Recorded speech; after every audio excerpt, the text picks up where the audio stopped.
சுவாமிஸ் கிச்சனில் நாம் இன்னைக்கு பார்க்க போகிற ரெசிபி பஞ்சு போல் திணையரிசி ஆப்பம், வேர்க்கடலை சட்னி, திணையரிசி குழிப்பணியாரம். ரொம்ப ரொம்ப டேஸ்டியாக இருக்கும். எல்லாமே பஞ்சு போல் இருக்கும். ஆப்பம் குழிப்பணியாரம் நம்ம மேலே கிறிஸ்பியாக உள்ள பஞ்சு போல் இருக்கும். இதை எப்படி செய்திடலான்னு பார்த்துருவோம். நான் 2 கப்பு திணையரிசி எடுத்துருக்கேன். அதாவது இதுதான் ஃபாஸ்ட் ஸ்டைல் மில்லட்னு சொல்லுவாங்க. திணையரிசி 2 கப்பு எடுத்திருக்கேன். இது நம்ம பச்சரிசி புழுங்கலரிசின்னு சொல்லுவோம் இல்லையா, அதே மாதிரி இது பச்சரிசி போல் உள்ளது. இப்போ 1/2 கப்பு புழுங்கலரிசி போட்டிருக்கேன். 2 டேபிள் ஸ்பூன் கொஞ்சம் கூடுதல், அதாவது இது கொஞ்சம் பெரிய கரண்டி 3 டேபிள் ஸ்பூன் இருக்கும் உளுந்தம்பருப்பு போடுங்க. 1/2 டீஸ்பூன் வெந்தயம் போட்டு நல்லா கழுவி எடுத்துருங்க. உங்கள்கிட்ட சாதம் இருந்து அப்படின்னாக்கி 1/4 கப்பு புழுங்கலரிசி போட்டுட்டு 1/4 கப்புக்கு பதிலாக 1/2 கப்பு சாதம் போட்டுறணும் அரைக்கிற நேரத்தில். இப்போ நல்லா கழுவி எடுத்தாச்சு. ஒரு 4 நேரமாவது கழுவணும். அப்படின்னா தான் அந்த திணையரிசியில் நல்லா அழுக்கு இருக்கும். அதான் எல்லாம் நல்லா கழுவி எடுத்துருங்க. கழுவி எடுத்துகிட்டு ஒரு 6 மணிக்கூர் நல்லா ஊறணும். அப்படின்னா தான் நம்ம அரைக்கும்போது நல்லா அரைப்படும். இந்த திணையரிசி நம்ம பச்சரிசி எப்படி நம்ம அரைக்கும்போது ஹார்டாக இருக்கும், அதே போல் தான் இதுவும் இருக்கும். பாருங்கள், நல்லா ஊறி வந்துட்டு 6 மணிக்கூர் ஊறின பிறகு பாருங்கள் எப்படி இருக்குன்னு. நல்லா ஊறி வந்துட்டு இப்போ இதை தண்ணியை வடிகட்டி மிக்ஸி ஜாரில் மாற்றிடலாம்.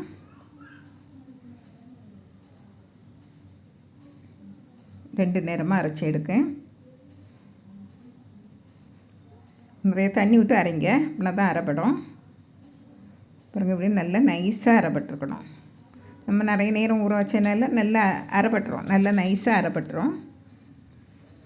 இப்போ அடுத்ததையும் அரைச்சி எடுத்துடலாம்.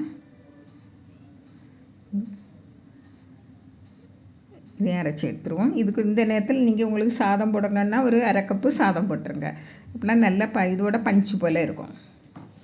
அப்படின்னா 1/4 கப்பு புழுங்கலரிசி போடணும். இப்போ மிக்ஸி ஜார் அரிசி கொஞ்சமாக தண்ணி விட்டுவிட்டு ஒரு 1/2 டீஸ்பூன் உப்பு போடுங்க. இது 2 கப்பு அரிசி தான், உப்பு ரொம்ப இழுக்காது. அதனால் 1/2 டீஸ்பூன் போட்டால் போதும் உப்பு. இது சின்ன டீஸ்பூன், அதனால் 2 நேரம் போட்டிருக்கேன். இதை நல்லா கை வச்சு கலக்காமல் விஸ்கு வச்சு கலந்தியலைன்னா ரொம்பவும் புளிக்காது. இல்லைன்னா இது உடனே நுரைச்சி ஒரு மாதிரி வந்துடும். அதனால் நான் விஸ்கால் கலந்து மூடி வச்சாச்சு. அதாவது ஒரு காலையில் 8 மணிக்கு தான் நம்ம எடுக்க போகிறோம். அதனால் நைட்டு 10 மணிக்கு அரைச்சி வச்சா இவ்வளோ நேரத்துக்குள்ளே நம்மளுக்கு நல்லா புளிச்சு வந்துடும். நான் அதனால் கை வச்சு கலக்கல, விஸ்கால் கலந்தேன். அதனால் ரொம்பவும் அதிகமாக நுரைச்சி வரல. நம்ம சாதமும் போடலை, அதனால் நுரைக்கலை. இதே போதும் நமக்கு. ரொம்பவும் புளிப்பு இருந்தாக்கி அது ஒரு டேஸ்ட்டாக இருக்கும். பாருங்கள், இப்படி இருக்கட்டு. இப்போ நம்மளுக்கு தேவையான அளவு எடுத்து கொஞ்சமாக தண்ணி விட்டு கலந்து வச்சுருங்க. உங்களுக்கு பேக்கிங் சோடா போடணுன்னா போட்டுவிடுங்க. நல்ல பஞ்சு போல் வரும். இதோட நான் ஆப்பம் பார்த்துக்கிட்டு தான் பேக்கிங் சோடா போடுவேன். பஞ்சு போல் இல்லை அப்படின்னா தான் பேக்கிங் சோடா போடுவேன். பாருங்கள், இதை இப்போ கொஞ்சம் தண்ணி விட்டு கலந்து ஒரு சைடில் இருக்கட்டு. இந்த பக்கத்தில் இருக்கணும். இப்போ வேர்க்கடலை சட்னி வச்சுருவோம். 2 பச்சை மிளகாய், ஒரு 1/2 கைப்பிடி அளவு பொட்டுக்கடலை, அதே அளவு வறுத்த வேர்க்கடலை தோலோடு போட்டுருங்க. 2 பெரிய பல்லு பூண்டு, கொஞ்சமாக மல்லிக்கீரை, 3 கருவேப்பிலை இலைகள் எல்லாம் போட்டு நல்லா பொடி பண்ணிடுங்க. முதல்ல பொடி பண்ணிவிட்டு நிறைய தண்ணி விட்டு நல்லா நைஸாக அரைச்சிருங்க. பாருங்க, ஒரு சின்ன துண்டு புளி சேர்த்துக்கிடுங்க. புளிக்கு பதிலாக எலுமிச்சம்பழச்சாறு சேர்க்கலாம், இல்லை தயிர் சேர்க்கலாம். 1 டேபிள் ஸ்பூன் தயிர் சேர்த்து அரைச்சிடலாம். நல்லா நைஸாக அரைச்சி எடுத்துருங்க. தண்ணி நிறைய விட்டு கொஞ்சம் நல்லா நைஸாக அரைச்சி எடுத்து ஒரு சின்ன பாத்திரத்தில் மாற்றி வச்சுருங்க. பாருங்கள், இப்படி கேட்டு இப்போ இனிமே நிறைய இதோட தண்ணி விட வேண்டாம். கொஞ்சமாக மிக்ஸி ஜார் அலசி கொஞ்சமாக தண்ணி விட்டுட்டு இதுக்கு ஒரு 1/2 டீஸ்பூன் உப்பு போட்டு நல்லா கலந்து விட்டுடுங்க. தேவையான அளவு உப்பு போட்டுவிடுங்க. நல்லா கலந்து விட்டுட்டு இதுக்கு ஒரு தாளிப்பு கொடுத்துருவோம். எண்ணெயில் கடுகு, உளுந்தம்பருப்பு, ஜீரகம், காஞ்ச மிளகாய், கருவேப்பிலை எல்லாம் போட்டு நல்லா விட்டு அதில் நல்லா பொரிஞ்ச பிறகு விடுங்க. அப்படின்னா தான் நல்லா வாசனையாக இருக்கும் சட்னி. இப்போ நம்ம ஆப்பம் சுட்டுருவோம். பாருங்கள், அடுப்பில் கடாய் நல்லா சூடாயிடுச்சு. நான் அதிகமாக இதே மாதிரி தான் சுடுவேன். அதை எடுத்து சுற்றி விடணுன்னு வராது பளிச்சனி. அதனால் இப்படி தான் நான் சுடுவேன் இந்த ஆப்பம். பாருங்கள், நல்லா வெந்து வரட்டு. நல்லா வெந்திருக்கணும்.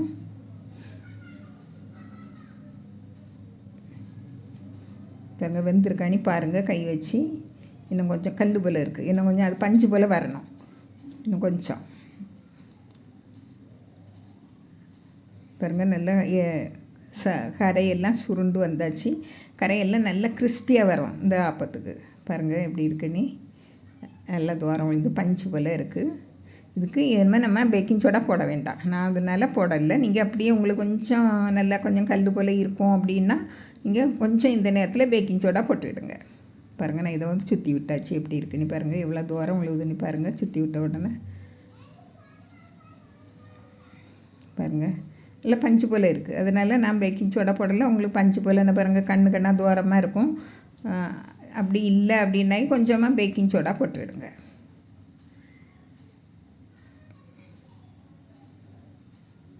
பாருங்கள் எப்படி இருக்குன்னு. சுற்றி விட்ட அப்பத்துக்கும் நான் அப்படியே பண்ண அப்பத்துக்கும் எவ்வளோ வித்தியாசம் இருக்குது பாருங்கள். இதே மாதிரி உங்களுக்கு தேவையான அளவு நீங்கள் சுட்டு எடுத்துடலாம். நல்லா பஞ்சு போல் இருக்கும். நல்ல ஹெல்த்தியான ஆப்பம் இது. நான் இப்போ எல்லாமே சுட்டு எடுத்தாச்சு. எப்படி இருக்குன்னு பாருங்கள். நல்லா சைடெல்லாம் வந்து நல்லா கிறிஸ்பியாக இருக்கும் அந்த ஆப்பத்துக்கு. பாருங்கள், இப்போ நம்ம குழிப்பணியாரத்துக்கு பார்த்துருவோம். அடுப்பில் நான் தாளித்த கடாயிலேயே வச்சுருக்கேன்.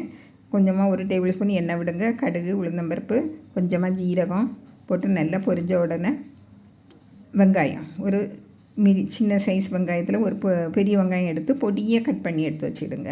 அதையும் போட்டு கருவேப்பிலை, 2 பச்சை மிளகாய் எல்லாம் பொடியாக நறுக்கி போட்டுருங்க. நல்லா வதங்கி வரட்டு. நல்லா வதங்கி வந்த உடனே ஒரு கேரட்டு, மீடியம் சைஸ் கேரட்டு தான் போட்டிருக்கேன். நம்ம குழிப்பணியாரம் குறைவாக தான் சுட போகிறோம். அதனால் இதையிலையும் போட்டு நல்லா வதக்கி விட்டுருங்க.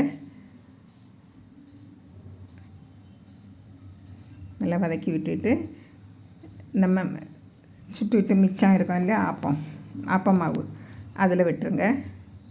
தேவைன்னா கூட கொஞ்சம் மாவு எடுத்துருங்க. நான் ஒரு 7 குழிப்பணியாரத்துக்கு மாவு எடுத்துருக்கேன். இன்னும் கொஞ்சம் போல் மாவு விடணும். இதில் பேக்கிங் சோடா போடணும். கண்டிப்பாக போட்டால் தான் நம்மளுக்கு உள்ளே நல்லா வெந்து வரும்.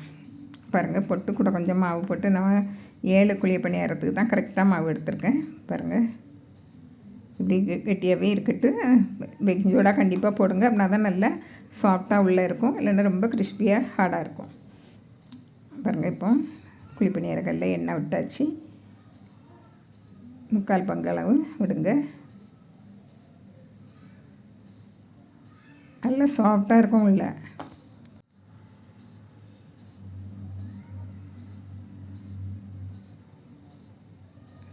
பாருங்கள், மூடி வச்சுருங்க. நல்லா செவந்து வெந்து வரும். பாருங்கள், அடுப்பை மீடியம் ஃப்ளேமில் மாற்றிடுங்க.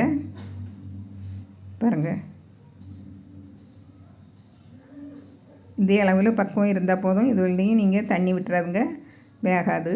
பாருங்கள், நல்லா அப்படியே திருப்பி போட்டுருங்க. எப்படி செவந்திருக்குன்னு பாருங்கள். மேலே கிறிஸ்பியாகிட்டே இருக்கும், உள்ளே நல்லா சாஃப்டாக இருக்கும். நல்லா வெந்த பிறகு எடுங்க. பாருங்கள், நல்லா வெந்தாச்சு.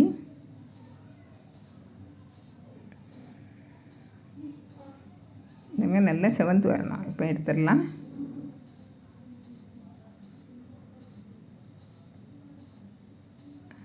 இவ்வளோ அழகாக இருக்குன்னு பாருங்கள். இதே மாதிரி குழிப்பணியாரம் நீங்கள் தனியாட்டும் செய்து பாருங்கள். ரொம்ப டேஸ்ட்டாக இருக்கும். பாருங்கள், நல்லா பஞ்சு போல் இருக்குது. மேலே கிறிஸ்பியாக இருக்கும். பாருங்கள், உள்ள எப்படி இருக்குன்னு பாருங்கள். இதே மாதிரி நீங்கள் குழிப்பணியாரமும் செய்து பாருங்கள். ஆப்பமும் செய்து பாருங்கள். இதுக்கு நான் தக்காளி சட்னியும் வச்சுருக்கேன். இந்த வேர்க்கடலை சட்னியும் வச்சுருக்கேன். குழிப்பணியாரம் இதே மாதிரி நீங்களும் செய்து பாருங்கள். பிடிச்சிருந்தால் லைக் பண்ணுங்கள், ஷேர் பண்ணுங்கள், கமெண்ட்ஸ் பண்ணுங்கள். மறக்காமல் சப்ஸ்கிரைப் பண்ணுங்கள். தேங்க்யூ.